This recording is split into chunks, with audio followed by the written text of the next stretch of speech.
علم صحیح ہوگا تو وکیل کی وکالت کیا ہوگی؟ علم صحیح ہوگا تو پڑھے لکھے کے بل کیا بنیں گے؟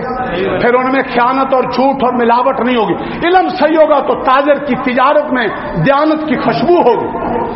علم صحیح ہوگا، اس لیے حضرت عمر فاروق کا ارشاد بخاری میں تفقہوا قبل ان تسودوا، سردار بننے سے پہلے، عہدے لینے سے پہلے، جج بننے سے پہلے، حاکم بننے سے پہلے، ذمہ داری آتی ہے شادی پر، شادی ہونے سے پہلے علم سیکھو تاکہ تم شادی کے بعد میاں بیوی کے حقوق سے ادا کر سکو، رشتوں کو پہچان سکو، تمہارا امتحان ہو جائے گا۔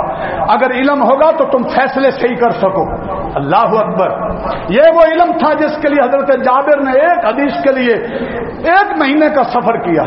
یہ وہ علم تھا جس کے لیے عبد القادر سید زادہ پاکستان سے انڈیا گیا تھا دارالعلوم دیوبند، اور خربوز تربوز کے چھلکے کھا کر کھانا جتنے لوگوں کا طلبہ کا ذمہ لے لیتے تھے اتنوں کو داخلہ ملتا تھا۔